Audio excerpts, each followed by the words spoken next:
வாழ்க வையகம், வாழ்க வையகம், வாழ்க வளமுடன். குரு வாழ்க, குருவே துணை. ஸ்ரீ ஆண்டாள் அருளச் செய்த திருப்பாவை பாசுரம் 12, மார்கழி மாதம் பாடக்கூடிய அன்னை ஆண்டாள் அவருடைய அற்புதமான பாசுரம். கனத்த இளம் கற்றெருமை கன்றுக்கு இறங்கி நினைத்து முளை வழியே நின்று பால் சோர நினைத்தில்லம் சேராக்கும் நற்செல்வன் தாங்காய் பனித்தலை விழு நின் வாசல் கடைபற்றி சிலத்தினால் தென்னிலங்கை கோமானை செற்ற மனத்துக்கு இனியானை பாடவும் நீ வாய்த்திறவாய். இனிதான் எழுந்திராய், இது என்ன பேருறக்கம், அனைத்து இல்லத்தாரும் அறிந்தேலோ எம்பாவா என்று அன்னை ஆண்டாள் அவர்கள் பாடக்கூடிய அற்புதமான பாசுரம். கற்றெருமைனா கன்றாகிய இளைய எருமை, நற்செல்வன் தொண்டனாகிய சிறந்த செல்வமுடையவன், மனதுக்கு இனியான் ராமன், கண்ணனது அருமை தோழன் ஒருவனது தங்கையை இந்த பாசுரம் எழுப்பப்படுகிறாள். கன்றை பிரிந்த எருமை தன் கன்றை நினைத்து கனத்து அந்த நினைப்பால் தனது காம்பிலிருந்து விடாது பால் பொழிவது போல வீடெல்லாம் பால் வெள்ளமிட்டு சீராய் கிடக்கிற வீட்டில் தலைவனவன், பெரும் செல்வத்தை பெற்றிருப்பவனது தங்கையே முன்பு பெரும் கோபத்தினால் தென்னிலங்கை மன்னனான ராவணன் அடித்தொடித்து மனதுக்கு இனியான ராமபிரானை புகழ்ந்து மார்கழி மாத பனி தலையிலே விழுந்து கொண்டிருக்க நாங்கள் உன் வீட்டு வாயிலில் கீர்த்தனம் செய்வதை கேட்டு நீ உறங்குகலாமா? கதவை திற, பொழுது விடிந்தும் இன்னும் நீ உறங்குவது எல்லா வீட்டுக்கும் தெரிந்துவிட்டது. இனியாவது எழுந்திரு, என்ன இது பெரிய உறக்கம். கனத்த இளம் கற்றெருமை கன்றுக்கு இறங்கி. இந்த பாசுரத்தில் முதல் பாசுரத்தில் சொன்னது போன்று பசுவாகினும் எருமையாகினும் கிழடு இல்லை, இவைகள்தான் உண்டு கண்ணன் கரம்பட்ட காரணத்தினால். கன்று பாலின்றி என்ன பாடுபடுகிறதோ என்று தாய் எருமை நினைத்து அந்த நினைப்பாலே சுனக்கிறதா, அந்த நினைப்பே பால் சுரிய வைக்கிறதா. எம்பெருமானுடைய உயிர்கள் என்ன பாடுபடுவார்களோ என்று இரக்கம் கொள்வது வாஸ்தாயம் என்ற சிறந்த குணம். வாஸ்தம்னா கன்றிடம் தாய் கொள்ளும் பாசம். மனித குலத்தை விட மேம்பட்ட இந்த குணம் கறவைகளிடம் உண்டு. மேகமாகவது கடலிலிருந்து நீரை முக்க வேண்டும், மழை பெய்ய போல எருமை பசுவுக்கு நினைப்பும் போதும் பால் சுரக்க. பாலூட்ட நினைத்து தூட்டும் தாயினும் சால பெருந்து என்பார் மாணிக்க வாசக பெருமான். நினைத்து முளை வழியே நின்று பால் சோர நனைத்தில்லம் சேராகும். இப்படி பால் கரப்பின்றி நினைப்பாலே பால் சுரந்து பெருகுவதால் வெள்ளமிட்டு வீடெல்லாம் பால் சேராய் விடுகிறதாம். அத்தனை வலிமை அந்த வீட்டிலே, அந்த ஊரிலே. நற்செல்வன் தாங்காய், செல்வத்துக்கு மாடு என்று பெயர். கால்நடையின் அளவால் செல்வத்தை கணக்கிட்ட காலம் அது முத்திரம். பசு, எருமை, ஆடு எவருக்கு அதிகமாக அவர்களோ செல்வர்கள். அத்துடன் இந்த வீட்டின் தலைவன் கண்ணனின் தோழன் ராகவனுக்கு இளைய பெருமான் போல கண்ணனுக்கு இவன் கைங்கரியம் செய்வான். கைங்கரிய செல்வன், தொண்டே செல்வமே. வைணவத்தில் பெறுவதற்குரிய செல்வம் அந்த பெருமிதத்தில் தான் அவனது தங்கை தோழியார் வந்து உறங்கிக் கொண்டிருக்கிறாள். இங்கே ஒரு அழகான குறிப்பு தொடர் திருப்பாவை பாடிய ஆண்டாளை நினைவூட்டும் ஒரு அழகான தொடர். தமது மனம் வாக்கு காயங்கள் திருமால் நெறிக்கு பெருதொன்று ஆற்றியவர் ஸ்ரீமன் ராமானுஜர். ஆண்டாள் அவர்களுக்கும் மிகவும் பிற்பட்ட காலத்தில் அவதரித்தவர். ஆனால் வைணவ உலகம் இவரை ஆண்டாளின் தமையனாக போற்றி மகிழ்கிறது. பெருமந்தூர் மாமுனிக்கு பின்னால் வாழியவே என்பது ஆண்டாள் வழி திருநாமம். அந்த செல்வனின் தங்கையை ஆண்டாள்.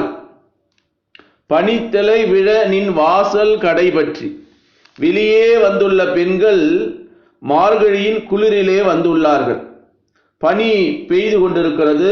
அதையும் பொருட்படுத்தாது உன் வாயில் படியில் வந்து நிற்கிறோம்.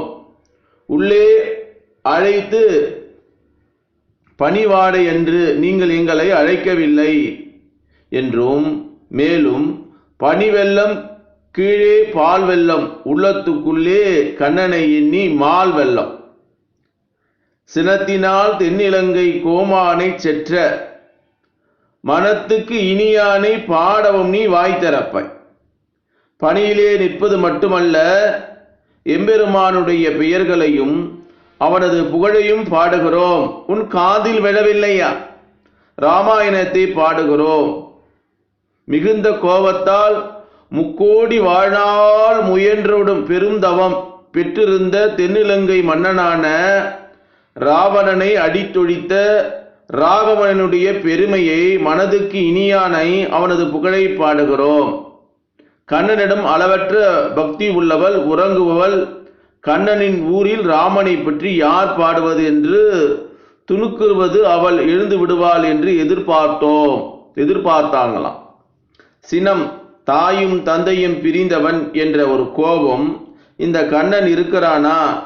அவன் கண்ணுக்குத்தான் அழகு. பெண்கள் பிரிவாற்றாமையில் துயர் தந்து வாட்டிடுவதில் மகிழ்ச்சி அடைவான். எனவே ராமன் அப்படிப்பட்டவன் அல்ல. சீதையை பிரிந்து ஒரு கணமும் வாழ முடியவில்லையே என்று கூறியவன். மனதுக்கு இனியானை அவன் சரிதம் பாடுகிறோம். ராமனுக்கு மனதுக்கு இனியவன் என்ற அடமொழி ஆண்டாளால் தரப்படுகிறது. ஆனால் ஆண்டவரும் ஆண்டாளும் இறை தெய்வமாக வந்த இறை பெண் ஆண்டாள். தந்தை தசரதனுக்கு அவனிடத்திலே உயிர் கோசலை, ஏன் கைகையை கூட அவனிடத்திலே மிகுந்த பாசம் கொண்டாள். லக்குவனன் அவனை கனமும் பிரிய மாட்டான். பரதனுக்கோ அவன் தந்தையினும் மேம்பட்டவன். அயோத்தி மக்களோ உண்ணும் நீரிலும் உயிரினும் அவனை சுவாசிப்பார்கள், உச்சரிப்பார்கள். விஸ்வாமித்திரர் மற்றும் தாடக முனிவர்கள் அனைவரும் கவர்ந்தவன். அவன் ஏழை ஏதிலன் கீழ்மகன் என்று பாராது குகனோடு நட்பு கொண்டவன். உன் பகைவர் என் பகைவர் என்று வானர சுக்கிரவன் மற்றும் அடைக்கலம் புகுந்த விபீடனன் அனைவருக்கும் மனதுக்கு இனியவன். பறவையான ஜடாயுவு அவன் பொருள்பட்டு உயிர் விட்டது. அவனுக்கும் அடிமை செய்வதே அவனின் குறிக்கோளாய் கொண்டவன் அனுமான். அவனது அம்பால் அடிபட்ட வாலி ஓவியத்து எழுதா ஒன்னா ஒருவத்தா என்று அவனது வடிவழகிலே ஈடுபட்டான். மூக்கருகப்பட்ட ராவணனின் தங்கை சூழ்நிலை மறந்து இவனது பேரழகை பற்றி ராவணனிடம் பேசினான். அவன் மனதிலே பகை இல்லை. அன்புடன் வளர்த்த கிளிக்கு யார் பெயர் வைப்பது என்று கேட்ட சீதைக்கு மாசாறு கேயன் மகளான அன்னை கைகேயின் பெயரை சொல்லி மனம் அவனுடையது. இனித்தான் எழுந்தராய் அறிந்தேலோ எம்பாவாய். ஒரு ராமாயணம் கதையும் சொல்லியும் நீ எழுந்து பாடவில்லை. இது என்ன ஒரு பேயுறக்கம்? அடுத்து ஒரு பானத்தை உபயோகிக்கிறார். இதோ பார்த்தியா, பக்கத்து வீட்டிலே எதிர் வீட்டிலே எல்லாம் எழுந்து விட்டார்கள். நாங்கள் நிற்பது, அழைப்பது, தூங்குவது எல்லார் வீட்டுக்கும் தெரிந்து விட்டது. தூங்கு மூஞ்சி என்று பரிகாசம் செய்வார்கள். எழுந்து வா, இங்கே அனைத்து இல்லத்தாரும் அறிந்து இன்புறுவதற்கு. ராமானுஜர் பிறந்த பின் ஓரான் வழி என்று முறைமாறி ஆசை உடையரெல்லாம் திருமாலை அடையும் வழிகள் மந்திர மறைபொருள் வெட்ட வெளிச்சமாக்கி விட்டது போல என்று பெரியோர் அனுபவிக்கிறார்கள். சென்றால் குடையலாம், இருந்தால் சிங்கத்தனமாம், நின்றால் மரவடியாம். எல்லா நிலையிலும் எம்பெருமானுடைய கைங்கரியத்திலே நோக்கமாக இருந்த பொய்கை ஆழ்வாரை ஒத்த ஒரு பக்தி பெண் எழுப்பப்படுகிறது இந்த பாசரம். முன்பாடல் இப்பாடல் இரண்டையும் பொருத்தி ஒரே கருத்து தெரிவிக்கப்படுகிறது. அந்த முன்னாவது பாசரத்துல கறவை கணங்கள் பலவற்றை தனி ஒருவனாயிருந்து கரப்பான் வருகிறான். அடுத்த இந்த பாசுரத்துல கரப்பவர் இன்றி கண்டி நினைப்பால் பால் பெருகவிட்டு நிலம் சேராகிறது. அங்கே கடமை செய்பவர் இருந்தார், இங்கே இல்லை. இல்லாமைக்கு காரணம் கடமையிலே ஈடுபாடு இல்லாமல் அதனினும் பெரிதான கண்ணன் பக்தியிலே ஈடுபட்டிருந்தார்கள் ஆயர்கள். அப்ப முதல் அந்த 11வது பாசுரம் கர்மயோகத்தை கூறுவதாகவும் இந்த பாசுரம் பக்தி யோகத்தை கூறுவதாக சொல்வார்கள். கர்மயோகம் செய்ய வேண்டியது, ஆனால் பக்தி யோகத்தில் கைங்கரியத்தில் தொண்டில் ஊற்றமுடையவராக தானாக கர்மம் கழுவி போனாலும் அதனால் தவறில்லை என உயர்ந்த பொருளை பெரியோர் கூறுவார். அப்படி ஒரு அற்புதமான ஒரு பாசுரத்தை அன்னை ஆண்டாள் அவர்கள் மார்கழி 12வது நாளில் மறைபொருள் விளக்கத்தோடு இறைவனுடைய உணர்வோடு பாடக்கூடிய ஒரு அற்புதமான பாசுரம். இந்த பாசுரத்தை யார் கேட்கிறார்களோ, யார் படிக்கிறார்களோ, யார் இசையோடு இன்னிசையோடு சொல்கிறார்களோ அவர்களுக்கு இந்த பிரபஞ்ச ரகசியங்கள் அனைத்தும் கிடைக்கும். அன்னை ஆண்டாளினுடைய அருளை பெறுவார்கள். இது கிடைப்பதற்குரிய மாதம் மார்கழி மாதம். அதனால்தான் பகவான் நான் என்ன சொல்றாரு, மாதங்களில் நான் மார்கழியாக இருக்கிறேன். அப்ப இந்த மார்கழி மாதத்துல யார் ஒருவர் அன்னை ஆண்டாளினுடைய திருப்பாவையும் பாடுகிறார்களோ அவர்களுக்கு ஜீவன் முக்தி கிடைக்கும். அந்த முக்தி கிடைக்கக்கூடிய நிலையில அவர்கள் இந்த பிரபஞ்ச ரகசியங்களை உணர்ந்து கொள்வார்கள், சித்த புருஷர்களாக மாறுவார்கள், தெய்வீக தன்மையை அடைவார்கள். இப்போ ஒரு ஆண்டு முழுவதும் இருக்கக்கூடிய மாதங்களிலே இவர்கள் சிறந்தவர்களாக விரும்புவார்கள், தீயவர்களிலிருந்து விலக்கு பெற்றவர்கள். இவர்கள் போகின்ற இடமெல்லாம் அன்பும் கருணையும் ஊற்றெடுத்து பெரும் வெள்ளமாக இருக்கும் என்பதை அன்னை ஆண்டாள் அவர்கள் பாடக்கூடிய இந்த அற்புதமான பாசுரம். அவங்க அந்த அதுல ஒரு பசு மாடையும் எரும மாடையும் ஆடுகளையெல்லாம் அந்த பாலை கொடுக்கக்கூடிய ஆயர்கள் இல்லத்திலே வளரக்கூடிய இந்த ஜீவன்களை வைத்து மனித ஜீவனை மேம்படுத்துவதற்கு சொல்லக்கூடிய அதுங்களுக்கெல்லாம் இருக்கக்கூடிய அந்த தன்மை, இயற்கையான தன்மை மனிதனும் பெற வேண்டும் என்பதை சொல்லுகின்ற ஒரு அற்புதமான பாசுரம். அடியேன் இந்த பாசுரத்தை ஏதாவது குற்றம் குறையோடு சொல்லியிருந்தால் அடியேனை மன்னித்துக் கொள்ளுங்கள். நிறைவு இருக்குமானால் இந்த பாசுரத்திலே அது அன்னை ஆண்டாளோடும் மறைபொருளாக இருக்கக்கூடிய எம்பெருமானுடைய அந்த பிரம்ம ரகசியத்தை, அந்த சொர்க்க வாசலை திறந்துவிட்டு இறைவனோடு நம்மை அடைக்கலம் ஆவதற்கு அன்னை ஆண்டாள் பாடிய அந்த திருப்பாவையை மனதிலே பதிய வைத்து கொண்டு வாழ்க்கையிலே மகிழ்ச்சி, சந்தோஷம், மனநிறைவு பெற்று மகிழ்ச்சியோடு நாம் வாழ்வோமாக.